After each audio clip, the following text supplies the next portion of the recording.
Hello, ladies and gentlemen, and welcome to Buffalo Plaid, a show for vintage sportsmen.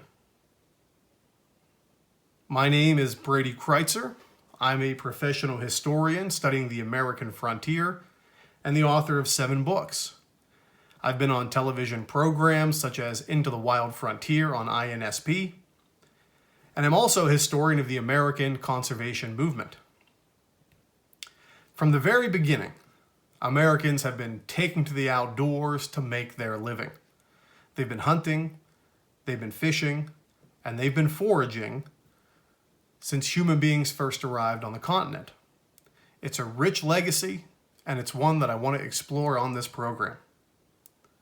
We're going to start our analysis of the American conservation movement, of American hunters and outdoorsmen, by looking at some of the tools of the trade of the 18th century. Particularly the lead round ball and the accessories that go with it. When Europeans first arrived in the New World, we have this idea that they brought with them firearms and hunting techniques from the Old World, and that was partly true. But the reality was most of them came from a European continent where they were not allowed to hunt, right? You had rich nobles owning most of the land in Europe, and for the average poor farmer to go into the king's woods and shoot an animal was punishment by imprisonment and sometimes even death. So when a lot of those early frontiersmen, early settlers came to the New World, they came here blind as to how to survive in the outdoors. They usually came into colonial America through a place like Philadelphia or New York or Boston, and they very quickly settled in the Great Frontier, in the backcountry.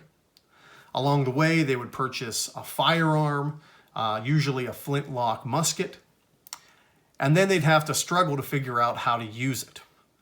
This is where the relationship with native peoples really came in. Native peoples knew how to hunt hundreds of different animals. They had an encyclopedic knowledge of how these animals lived, how they raised their young, when they were having a mating season, when they were in the rut, when they ate, when they slept. But they were hunting with relatively archaic weapons like the bow and arrow, which many people, including myself, still use today, but that's very limited in scope, especially compared to a modern 18th century rifle. It was when Europeans and native peoples first got together. Native peoples used the firearms of the Europeans, and the Europeans used the hunting and stalking techniques of the natives, that we really saw the unique brand of American hunting born for the first time.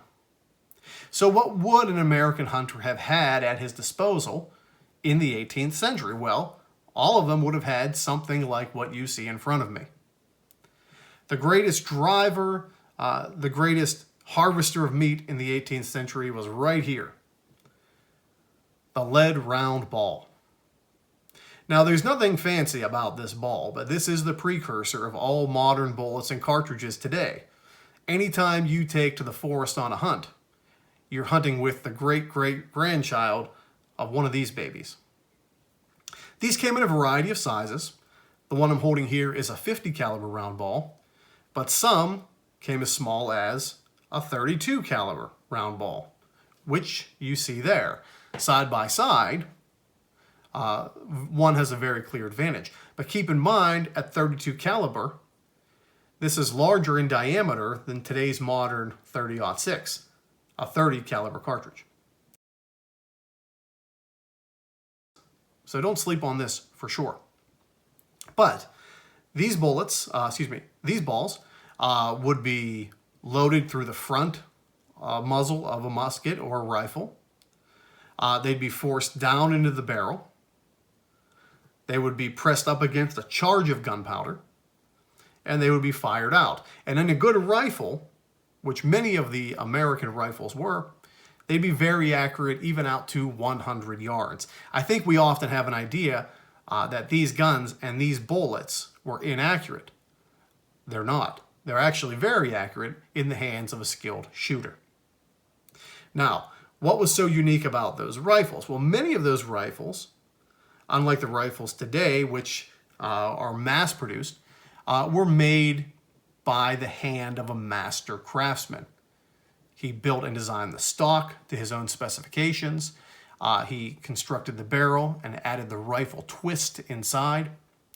Most rifle twists that would shoot a lead round ball like this were what we call a 1 in 66 twist within the barrel. But it would provide for a highly accurate shot. Now, they were relatively slow, relatively cumbersome, but a major step up for the bow and arrow that native peoples had been using at the time. It's really common by the 1750s to see almost every native hunter armed with a modern American rifle or musket shooting something like this. Loading these guns were a real process, as you can imagine, and they were methodical. They were step by step. As we continue in the series here on Buffalo Plaid, I'll take you through even more of the tools and accoutrement and little gadgets that early hunters used just to fire their weapon. But we have a few of them with us here today that would have really been essential for doing it. Now, before me here, we have two large pieces of wood. They are inscribed, and they're made, pretty roughly, but unique to their makers. And these were called bullet blocks. And bullet blocks were very common for early hunters of the 18th century. You can see here they're inscribed with, small, simple, very personal sculptures and engravings and things that people would really do to kind of show what they love or show who they are in the forest. And they're mostly done, sitting against the stump of a tree while you're waiting for game to pass by. These weren't done in a factory. These were done by bored hunters in the wilderness. Here we have one with the copperhead snake. It has a snake motif on the back. This is a 50 caliber bullet block. Here we have relatively simple etchings of an X, maybe representing a 10, with brass tacks in each. On the back side, the inscription of the Haudenosaunee, the Iroquois Confederacy. You'll notice this bullet block has a hole in it. A leather strap would go through there, and this would be worn around your neck. Some were very elaborate. Others, as you can see here, very simple. I like to call this the copperhead bullet block or bullet board. This one, a little bit different, a little bit smaller, a 3-shot bullet block or bullet board compared to a 5-shot bullet block or bullet board. Still very beautiful, stained very different colors, but very, very personalized. Now these came in different shapes and sizes. The copperhead bullet block is a 50 caliber bullet block. So you would take your ball, you would drop it in there, there you go, and you would carry that around your neck. You can carry 5 shots at a time on this one. This is a 62 caliber bullet block or bullet board. And this one was, again, for maybe a shorter hunting trip where you'd need less chances. But there are 32 caliber bullet blocks or bullet boards as well. Speaking of the 32 caliber, before you sleep on this, this was a favorite caliber of Lewis and Clark and their Great Corps of Discovery. And with this bullet, they harvested everything from white-tailed deer to pronghorn antelope as they moved across the American West. I don't think they took on a grizzly with this. But these would be worn around the neck, they'd be preloaded, and they'd really take 1 or 2 steps out of the process of loading your weapon. If you saw game in front of you, if you maybe missed a shot, you'd need to act fast.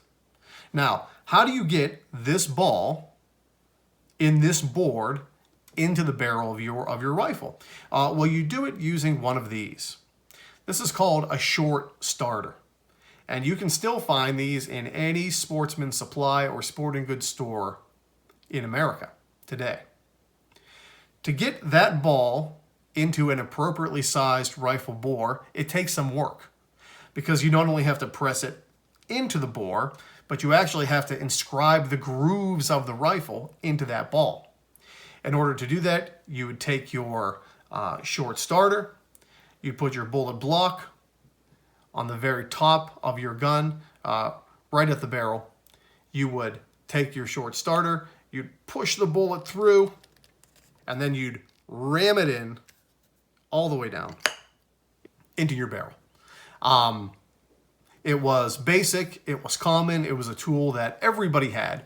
And you can even see, if you look very closely, that just by pushing on that ball, I've even made a small indentation on the lead ball itself. So lead is a very soft metal, but it was really essential, all of these tools, for just firing one shot on the American frontier. Now, there are so many more elements that we can deal with on this show, and we will, for hunting in the 18th century. We'll also deal with hunting in the 20th century and the 19th century and any little thing we can find in between. But I think these are really critical points for starting at the very beginning, because really all of our tactics, all of our traditions, all of our methodologies, from stalking prey to sitting on a stand, the way we design our bullets or design our guns, really begin right here with this setup. So I look forward to taking you through the 18th century to the 21st here on Buffalo Plaid, and celebrating the great legacy of the American conservationist and the North American sportsman. We'll catch you next time.